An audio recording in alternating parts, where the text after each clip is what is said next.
Gallup poll reports that 79% of employees worldwide are quiet quitting, disengaged at work. The level of productivity is significantly down. That's 9% of the global GDP. That's equal to the UK, Spain, and Italy combined, their entire GDP. You're listening to the B2B Revenue Executive Experience, a podcast dedicated to helping executives train their sales and marketing teams to optimize growth. Whether you're looking for techniques and strategies or tools and resources, you've come to the right place. Let's accelerate your growth in 3, 2, 1.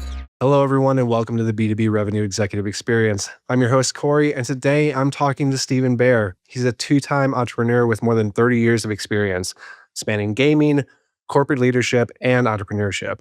He's the co-founder and managing partner of Engagency, a firm specializing in behavioral expertise to foster employee and customer loyalty. Earlier in his career, he served as director of marketing at Atari and was part of General Electric's prestigious sales and marketing leadership program, earning 6 Sigma Black Belt certifications and GE's Global Marketing Excellence Award. His new book, Stickology: How to Build Unbreakable Connections with Employees and Customers for Life, was released in February 2026 and is a practical playbook on creating forever engagement through emotional connections, purpose, and trust. Stephen, welcome to the show. Thanks so much for having me. Looking forward to today's conversation. Yeah, I'm excited to get into it, particularly about the hard links that you've discovered between, the employee experience and the customer experience. I'm 100% on board with that. I believe personally they are linked and the data backs it up. So really excited to get going on that. But first, I want to start with your journey, right? So walk me through, how does an art history major become a marketing leader who then becomes an employee engagement and customer experience expert? I wish I knew. No, I do know. I did leave college as an art history major, trying to figure out what can I do that's creative and will make me some money. So I went into marketing and started on the PR side and advertising side, and I enjoyed it. I got, first I was on the agency side of the business, and I got exposed to so many businesses and learned about where things were going really well, where things were going really poorly, and saw a lot of trends. Went back and got my MBA at Columbia and decided to go in-house, which was great. GE was a phenomenal experience. It gave me certainly exposure to a 300,000 person organization and multiple divisions. And luckily, got to do one of those post MBA rotation programs where you get exposed to so many great people and so many great projects. But I realized that I wanted to do something smaller and potentially a little more creative than what industrial business offers. So I went over to Atari, and that's kind of kicked off the chapter of my career for the last few decades. What was really interesting, exciting about Atari and the video game industry as a whole is that you as a marketer are kind of unleashed to do whatever you can to get consumers engaged. And you can have a lot of fun with that. And when you build a great game that consumers are engaged with, they're not just playing the game, they're talking about the game, they're sharing the game, they're collaborating with others, they're building a community, they're doing a lot of your hard work for you as a marketer. And it really made me start to think, well, if that magic can happen in that space, how can other industries tap into that?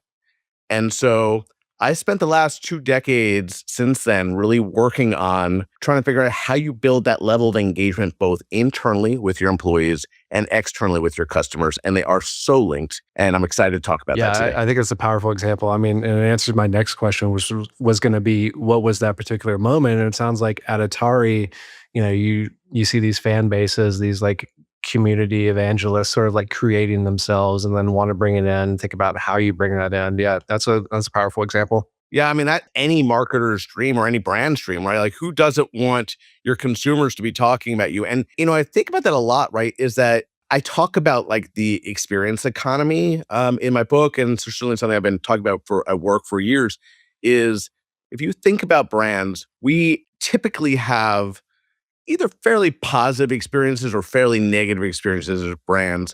I don't think we really think about the day-to-day where a brand doesn't really rub us one way or another, right? I bring that up because whether it's really positive or really negative, we're going to probably share that experience with a friend or 10 or 20, right? So we need to be doing everything we can as leaders, as marketers, as, executives, period, across any function to think about how do we make that brand experience absolutely phenomenal for our employees and absolutely phenomenal for our customers.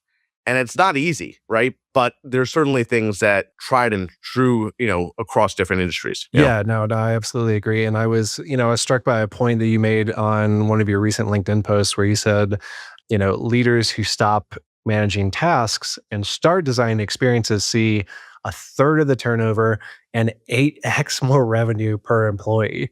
And I was thinking, whoa, I mean, that's a wake up call for me personally as a leader, right? And also thinking at a high level, you know, for revenue leaders out there who are listening to the show and thinking like, hey, my team's respected, they're paid well, they have the tools, I expect them to just show up and get it done.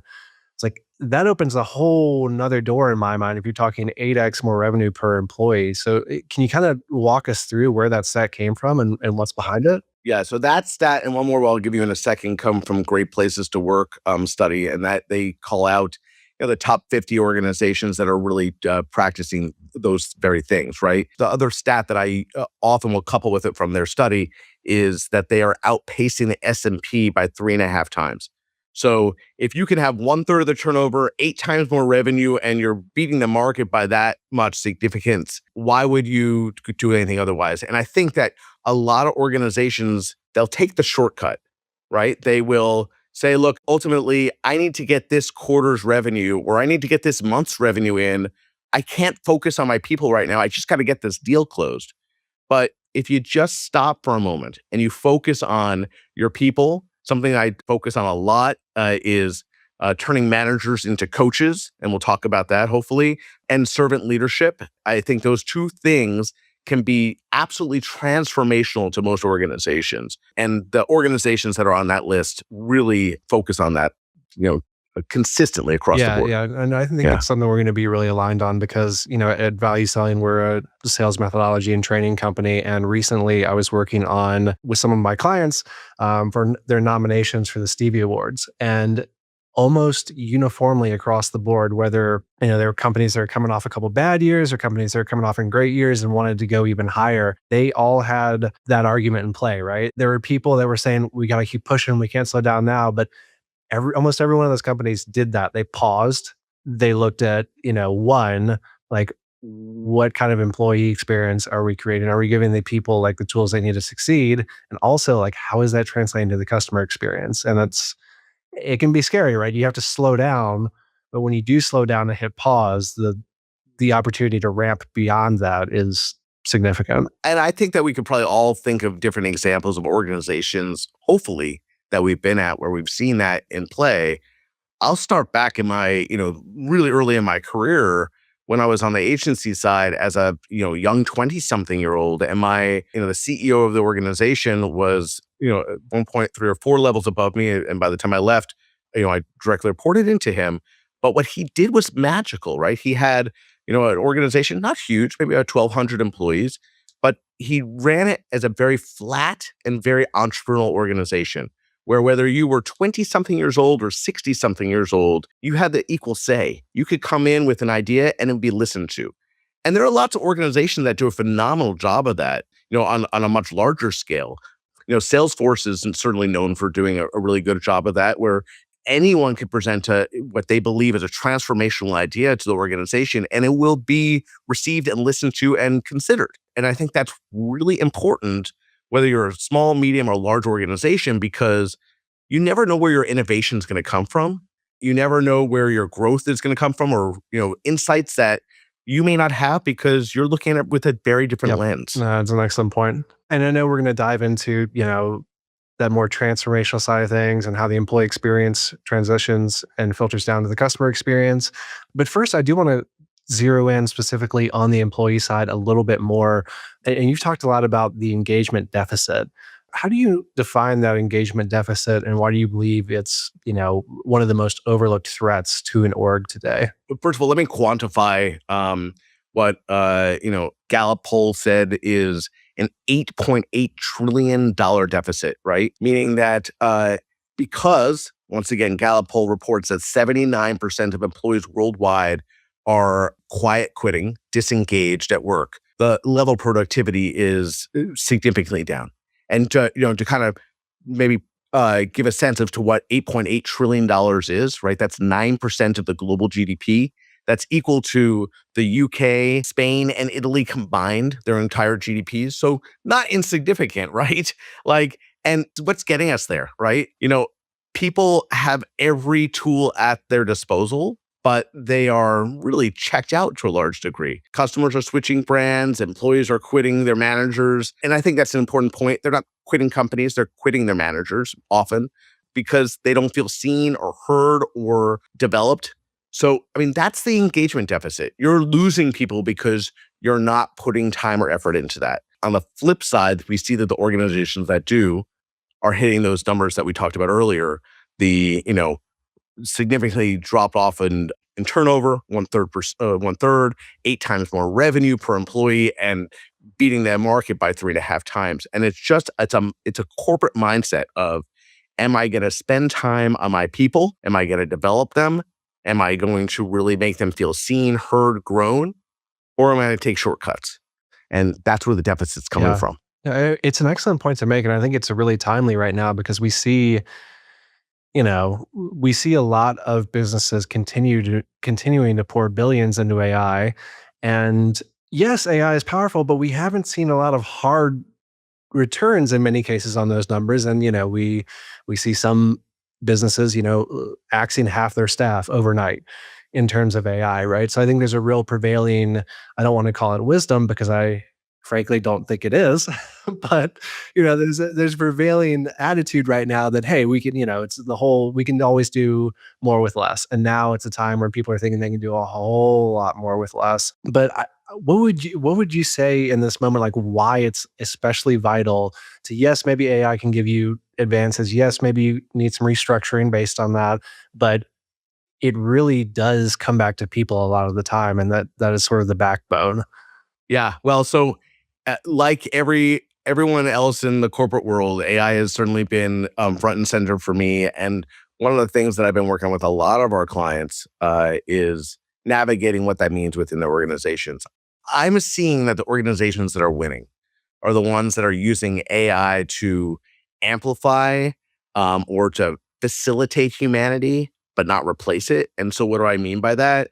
I look at organizations like Ritz-Carlton, who do, I think, a phenomenal job of using AI to power a lot of the information that really almost any employee has at their disposal about their customers. The reality is that whether I'm at the front desk or I'm a maid or I am someone else in the organization, if you come to me with an issue, first of all, I can quickly look up who you are, what we know about you, and I can have a conversation with you based on everything that we know about what's important to you, not just as a generic customer. That's pretty powerful, right? And that really empowers me to meet you where you are. But it doesn't replace me, right? I don't think a machine can do that and deliver that level of empathy and that level of connectivity that humans are capable of doing. Sadly, maybe eventually we'll be able to. I hope not. I think that will put a lot of people out of work. But right now, it's an amplifier. And I think it's an important one, but not a replacement. For sure. Yeah. I agree. I got us off track. So I want to learn more about this.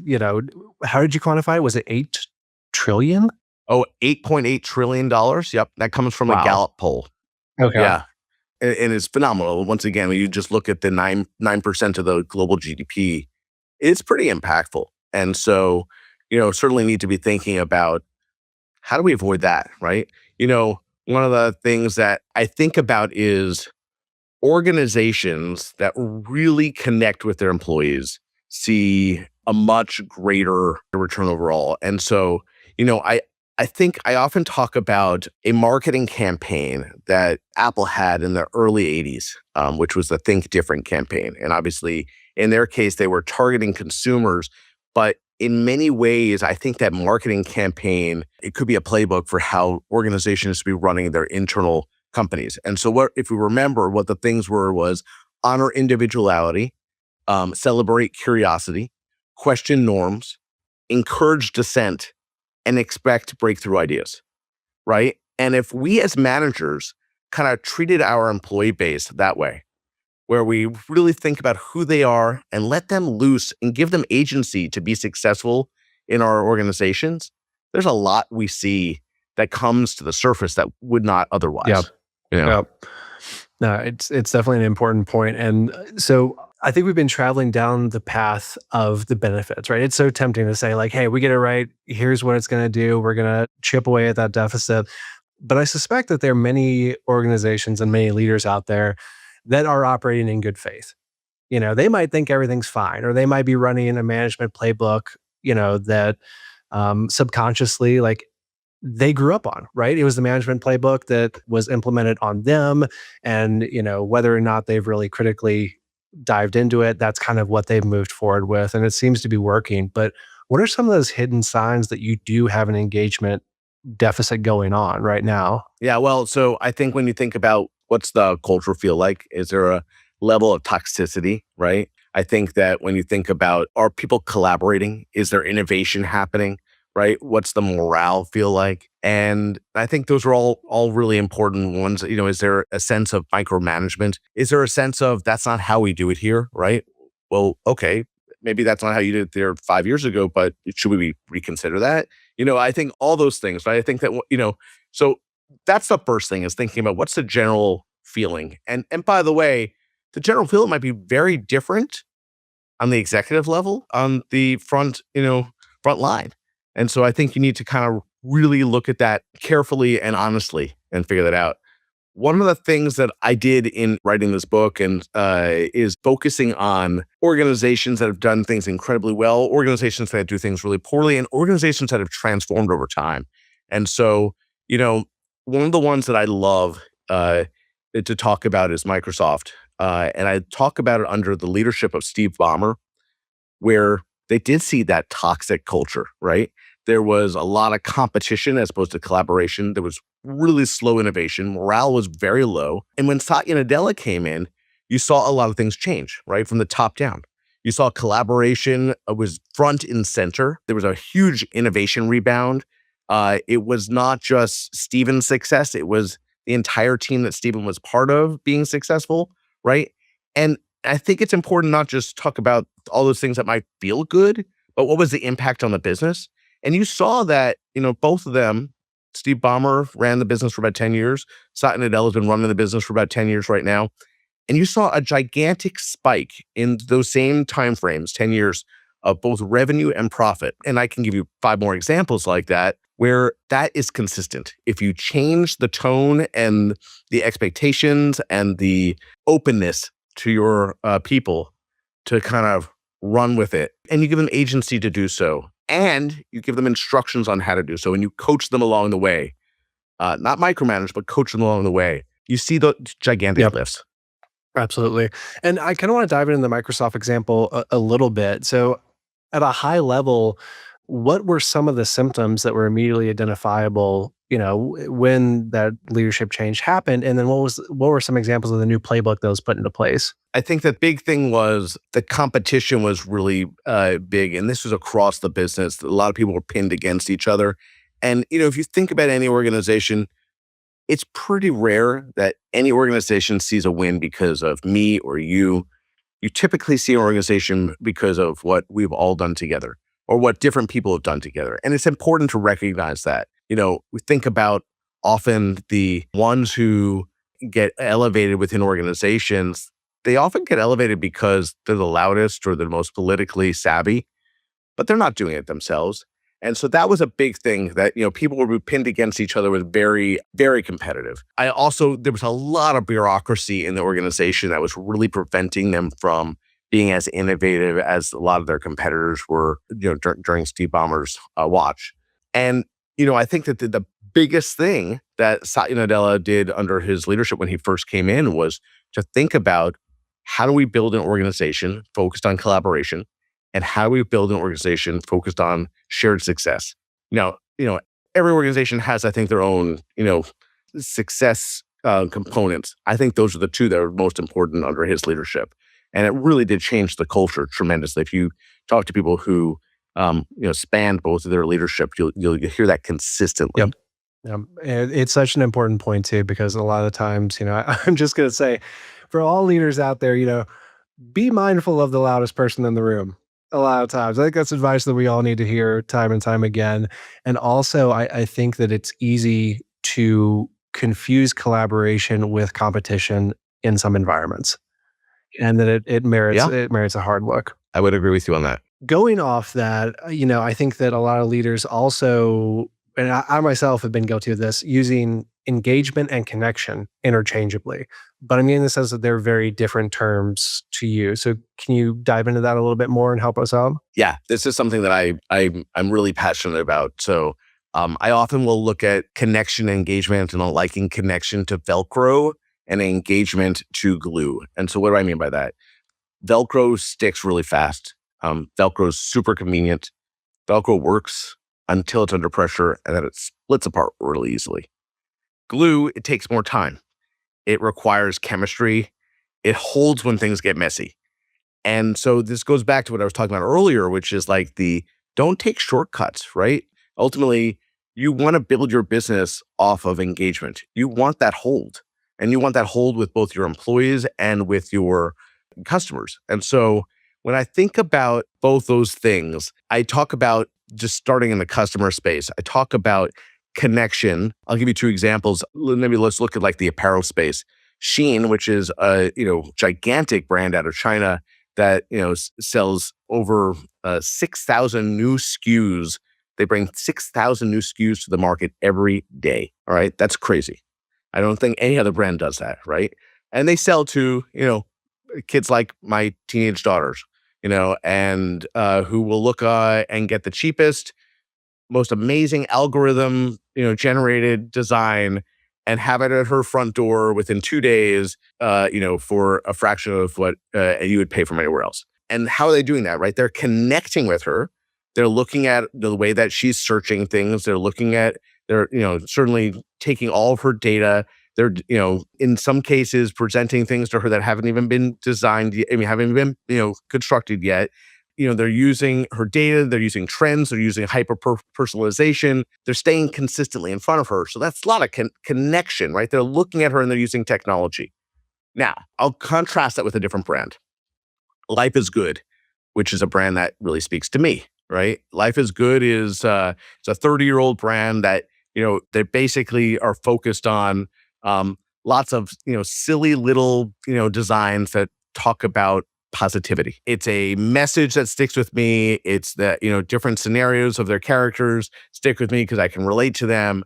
And I have stuff of theirs for 20 plus years now. And I'll buy something every year or two. Am I spending the same amount that she is? No. Do I have a much larger amount of engagement with their brand and association? And will I stick with them and be loyal a lot longer than she will until the next cheap brand comes out? Absolutely. And I think that's the difference, right? There's connection that is using technology, and goodness knows we have all the technology at our fingertips. And there's engagement, which is really leaning into the way we feel, our emotions, our heartstrings, and that's what creates loyalty. I love it. I love the example, and I can't resist being a nerd here because I'm looking at the cover of the book, and I noted immediately that it was PVA glue, or for listeners that don't know what that means, white glue. And you're thinking, right? You're thinking, oh, that's the glue I used as a kid on art projects and stuff like that. And yes, however, any woodworker out there, anyone who's ever worked in a wood shop will know this. If you give it the time to set up, yes, it takes longer, like you said. Like super glue, 30 seconds, you'll be done.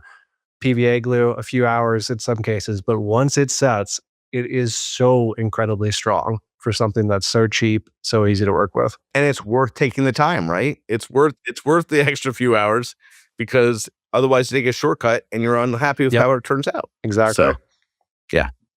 Okay, Stephen, you often frame this conversation within a broader context of sort of the experience economy. So for listeners like myself who aren't really familiar with that, what does that mean, and sort of what distinguishes a company that's excelling at the experience economy versus one who's maybe lagging behind? Every time we interact with a brand, we're having some level of experience, right? It may be one that we forget. It might be really positive. It might be really negative. I often use the example of Trader Joe's. If you're not familiar with Trader Joe's, it's a grocery store chain. I think maybe have some like 400 locations across the US. And what I love about them is a few things. One is every time you interact with anyone who works there, it is a very pleasant experience. In fact, part of their job is to just be as helpful as possible to any consumer. And you see it, right? If you want to know where something is, they don't tell you aisle 4.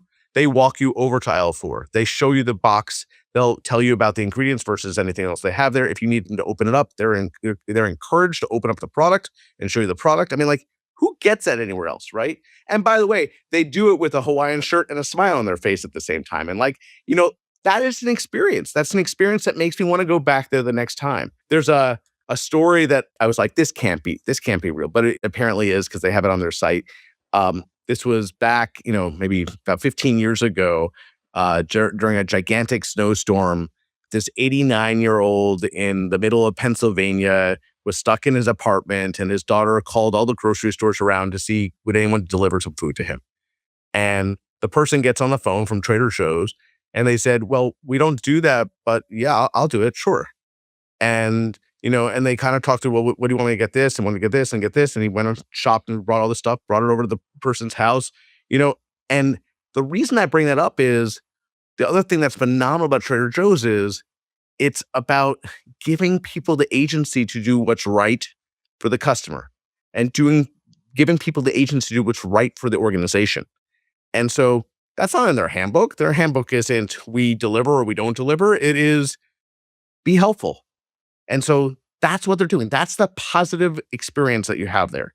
And you can have just as bad an experience with a brand. That's the experience economy. And it pays really well for organizations that do it positively. And it really hinders the results of organizations that don't. That's such a fantastic example. And yes, I will speak to the Trader Joe's experience. I don't know if it's because, I grew up on the East Coast, moved out to Colorado, nearly 15 years ago at this point. But I remember the first time walking into a Trader Joe's and everyone was friendly. Everyone was helpful, alarmingly so, where I'm thinking like, yeah, what's going on here? It's like almost a little bit disarming. Like, are some grocery store exactly, cult, right? Am I walking into a cult? Yeah. Is everyone here just fantastically well paid? Yeah. But yeah, no, that's such a good story, right? I love it. Coming back to the agency, And by the way, two other things to mention about them. One is that they overstaff in comparison to all of their competitors. So, because they want to make sure that people could be on the floor and able to help as much as possible. And by the way, because they give them that flexibility, their turnover is much lower. So they don't have the extra cost. It kind of offsets the cost of overstaffing with the cost of having to recruit and hire and train, right? So it's pretty break even. The other stat that's worth mentioning is if you look at their profitability as a percentage of revenue, they are outpacing all the major players by somewhere between 2 and 10% in total profitability. So you're like, they're doing it right. They're not taking the shortcuts. They're focusing on what's right for the business, right for the customer, right for the employee, and the results show. Wow. And I think it's also worth noting that it's pretty affordable too. We're not talking like a luxury good chains for anyone not familiar with this. So yeah, that's incredible. And last thing, get on my my soapbox for Trader Joe's, but the other thing that's interesting about them is if you look at their SKU count, it's significantly smaller than most of the large players out there. So you think to yourself, okay, well, that's not great, right? That's kind of inconvenient for most consumers. And the point is that consumers don't care, right? Maybe some do, but the reality is they have a longevity, they have a loyalty. It's not, people aren't looking at, is this convenient? They're saying, is this giving me the what I need? And, is it giving me enough of what I need? And the answer is 99% of the time, yes.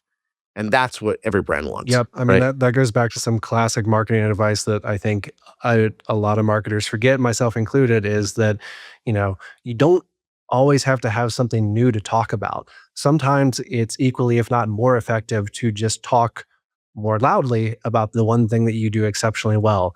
And, in Trader Joe's case, it's not 10 types of garlic cheesy bread. It's the garlic cheesy bread gondolas, which I will buy every time.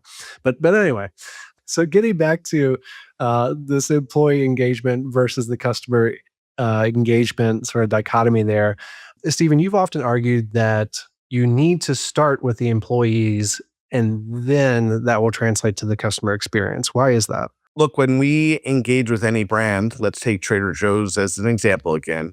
If I went in there, and the guy was or the gal was grumpy or dismissive or, lacked the social skills that I expect when I'm going to talk to anyone I'm going to buy from, would I come back? Would I even stay? The answer is probably not, right? That behavior that you generate from your employees is infectious. When they're happy and they're smiling and they're curious as a consumer, that's gonna rub off on me and I'm gonna be the same way, right? When you know that every time you come to Trader Joe's, Steven is working there and he's gonna be there, well, you have a sense of loyalty to not only the brand, but Steven and comfort.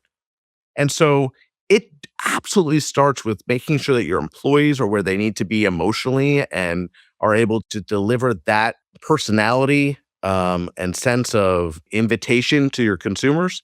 And when you do, your customer experience is going to be great.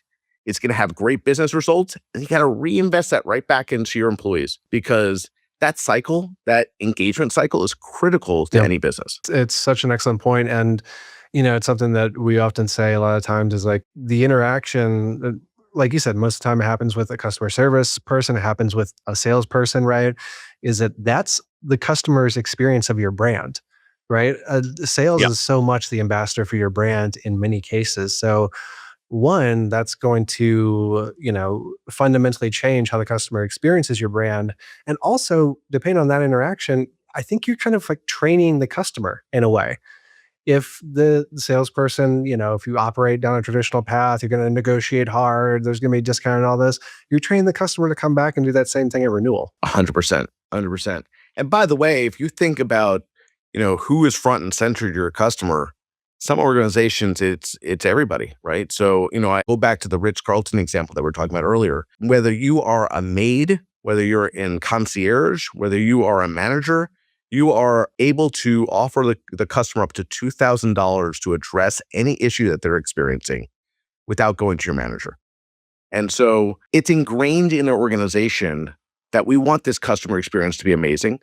And we're all going to entitled to do our part to make that happen. And I think that is really important for any organization to kind of take that approach. Yeah, no, I think they should take that approach because otherwise, I mean, look at what's the traditional approach, right? It's like as a customer, you're taught to escalate because that's what has to happen, right? But what happens when people escalate? They're rude a lot of times. They're confrontational, right? And so it just creates a drag on the employee experience. The customer is working themselves up to make, to go up to the next level, to be upset so that they can get what they want.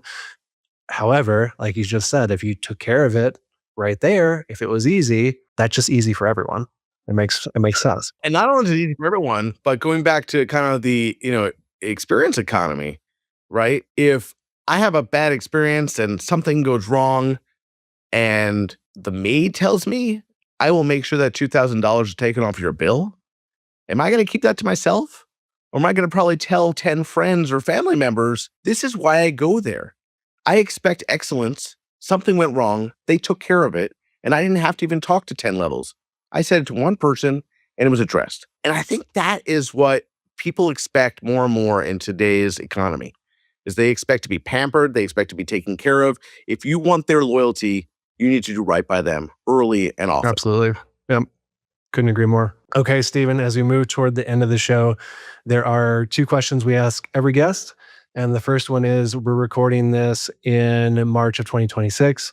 Let's fast forward. Let's go 5 years out. It's 2031. What's the biggest shift that you see coming for the employee experience that not a lot of other leaders are talking about right now? A lot of organizations, when they talk about the employee experience, they talk about the amazing kitchens or the amazing gym that you have or the unlimited days off that you can take, although you can't because you're shunned for doing so, right? Like at the end of the day, those things that are kind of gimmicky, they prove over and over and over again not to deliver the results for employees.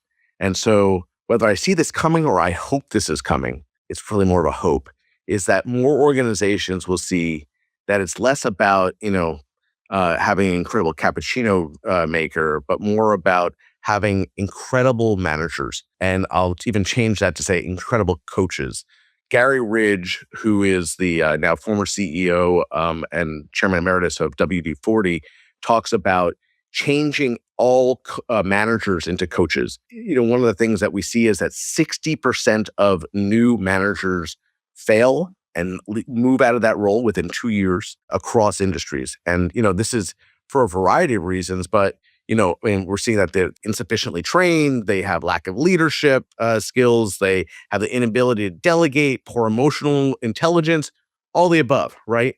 And so one of the things that I think organizations need to do, and I hope more and more will, is focus on that middle management level to make sure that they are empowered to really help provide the people below them with everything they need to grow. Yeah. Right. And I think with that, it outcomes really true employee engagement as opposed to surface level stuff. Yeah. I mean, that distinction, the manager versus coach, it's a trap we've been falling into for God knows how many years, right? It's the classic formula of hey, someone's a good individual contributor, you promote them to a manager. And then you give them no training and have no idea they have the skill set to actually coach. And a lot of times what you tell them from a leadership perspective you want them to do is you want them to just monitor the people below them and report on them, right? It's like a numbers going up the food chain type deal. But yeah, like you said, that's why there's so much churn. That's why there's so many bottlenecks and so many problems right at that middle management level, because people just aren't developed right and they don't have the tools they need. Bob Chapman over at Barry Waymiller, if you're not familiar with them, they're a industrial manufacturing company that builds like huge equipment for like Coca-Cola or for trucking companies, whatever, right? They have 12,000 employees, and I love what Bob Chapman says. He says that every one of his 12,000 employees are somebody's son or daughter, husband or wife, brother or sister, mother or father. And that in the 40 hours a week that they are at his company, they're under his care, and he needs to make sure that they are taken care of and growing in that time frame. And by the way, under his leadership, they've grown from 18 million to $4 billion in business. So he's doing something right. He has the mindset of, I'm going to take care of my people and I'm going to grow them and I'm going to treat them like they're my own children. And I know that sounds incredibly cheesy and probably a lot harder than most people want to do, right? Or maybe people don't treat their children that nicely, I'm not sure. But the point is that if you shift your mindset to, this is someone here in the case of managers, and then for managers in the case of employees, that I'm going to spend time on, everyone's going to win over and over again. For sure. Okay, final question for you. Looking back on your own career this time, going back 5, 10, maybe even 15 years into the past, what's one piece of advice you would give your younger self and why? I think I would I've been very lucky in that I've run 2 companies and I've surrounded myself with absolutely brilliant people and quite honestly, good people. And I think that I would say, don't change that, right? I think that it's so easy as a manager to feel like you're the most important or the best or the smartest person in the room. And quite honestly, you set the temperature for that room. And to me, I'm there to learn. I want to learn from everyone around me, whether they are my clients, whether they're my employees, whether they're my colleagues, whether they're my bosses. And I think that I would keep that mindset because it served me really well. Yep. That's a fantastic mindset to have. Okay. Well, hey, Stephen, this was a lot of fun. Thanks so much for joining us on the show. If people want to learn more about you, more about Stickology, where should they go? So Stickology, you can get at any book store out there, which is great. To learn a little more about me, you can go to stephenbaer.com. That's STEPHENBAER.com. And love to chat if you're looking for any just nuggets of experience or insights. I'm happy to share. So thanks so much, and appreciate you having me on the show today. It was our pleasure. Thank you. You've been listening to the B2B Revenue Executive Experience. To ensure that you never miss an episode, subscribe to the show in iTunes or your favorite podcast player. Thank you so much for listening. Until next time.